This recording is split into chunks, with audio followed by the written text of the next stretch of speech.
What is up, App Nation? It is Steve P. Young, founder of appmasters.com, the place you go when you want action-packed content related to helping you grow your app downloads and, more importantly, those revenues. And when I say those revenues, I really mean it, because we've got part one of our YouTube series where we're going to break down all the things that you need to increase your AdMob eCPM. And we're going to break it down into different phases of the app. So whether you're in the growth phase, you're in the launch phase, or the maturity phase. I should say that backwards. Launch, growth, or maturity. And in this part one, we're going to talk all about launch phase.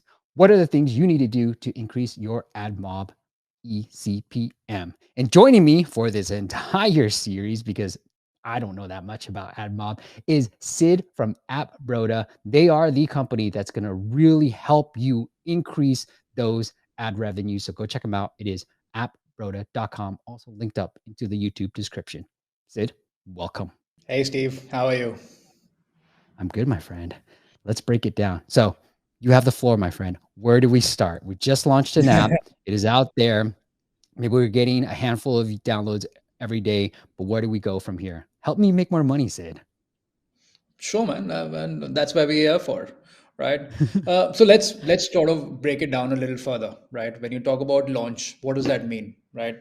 If you look at from a behavioral standpoint, launch means you've built an idea, you've built on an idea, you've launched it in the market, and now you're getting some downloads. You're talking to your users, you're trying to figure out what's working, what's not working.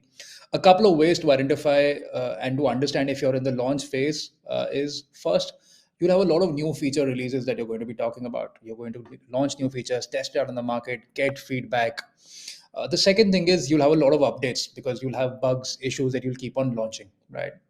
Now, in this sort of scenario, especially in the launch phase, we actually really recommend you do not look at ad revenues in the first place. Don't look at revenues, right? Because the most important thing in the launch phase is actually building a relationship with your client, right? You built a functionality and you really want your user to stay in the app, right? So retention becomes a primary objective that you're looking at.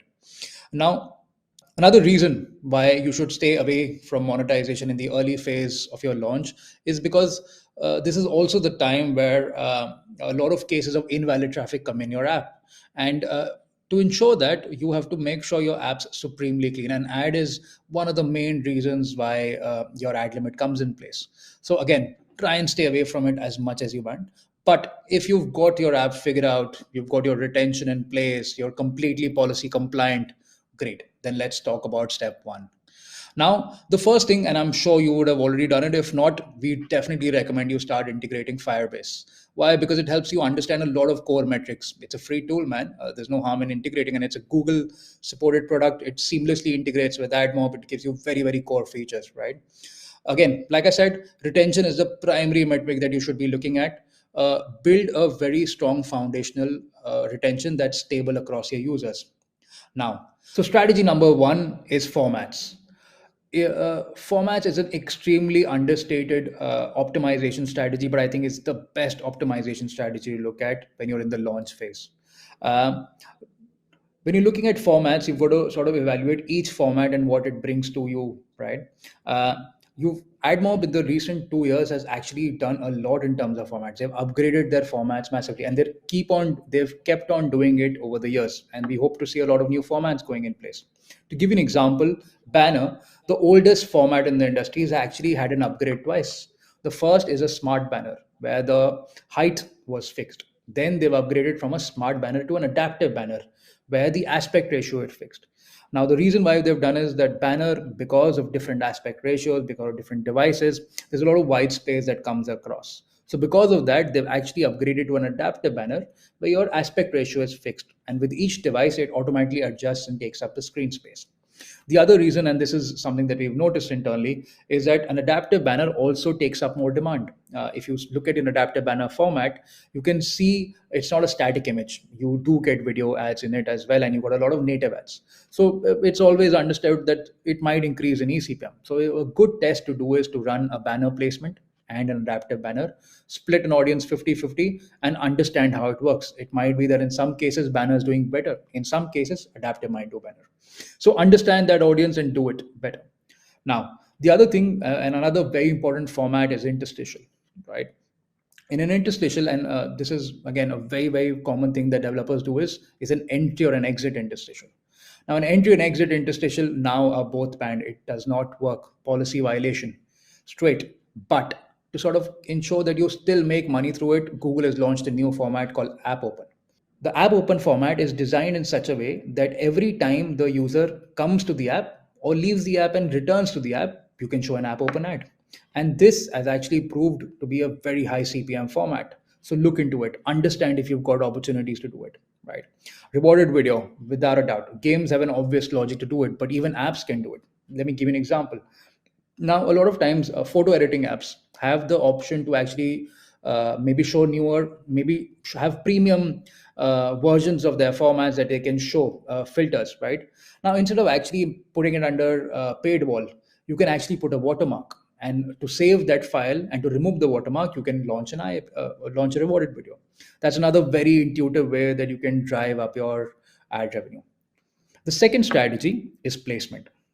Now, placement again is an extremely important thing you should look at, because users go through banner blindness. Users get irritated with the amount of ad experiences, right?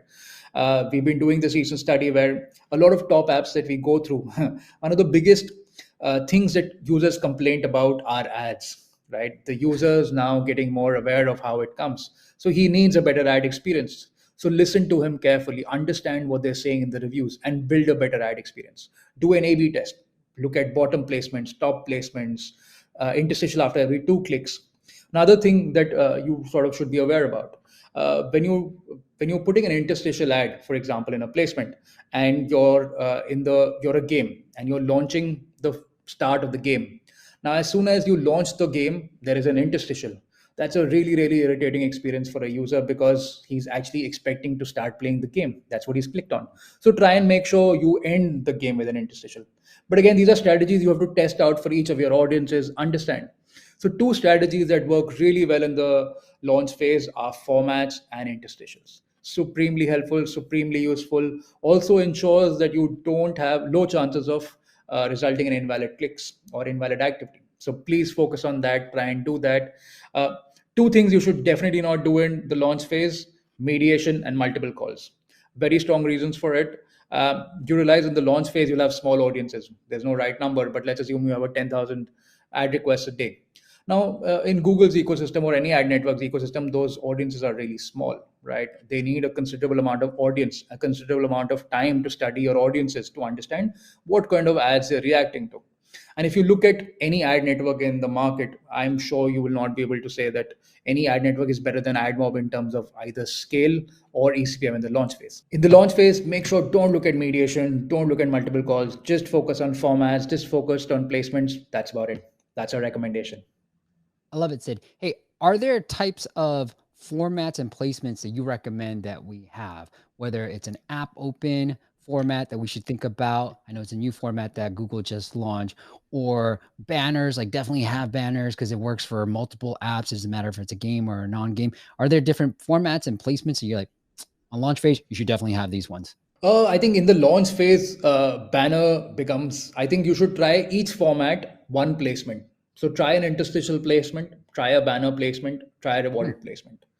Keep one placement each and understand how it actually works in your app, because each placement drives very different kinds of revenue and has a very different experience. Interstitial is a full page ad which breaks up your experiences. Hmm. Banners are ads which become a part of your experiences. Native also, for example, is usually works in content apps where you have flowing screens. And rewarded is always, as you know, is a reward. So I would recommend try all four formats, keep one variation of each, and see if it's working in your user base and your app. I love it. Anything else you want to cover in the launch phase? I think we're good. Don't All focus right. on too much, focus on your attention. I loved it. I love the takeaway with the mediation, because that is one of the questions I get asked the most. It's like, hey, how much media should we go after mediation? What do you recommend? And you said, look, if you're going under 10,000 requests, correct me if I'm wrong, Sid, 10,000 requests per day, then don't worry about mediation. Really work on optimizing Don't your. quote me on the 10,000 ad requests, but again, the Okay. idea is really small, really small. The idea is small audiences, small user base. And the idea is, again, you're in the launch phase.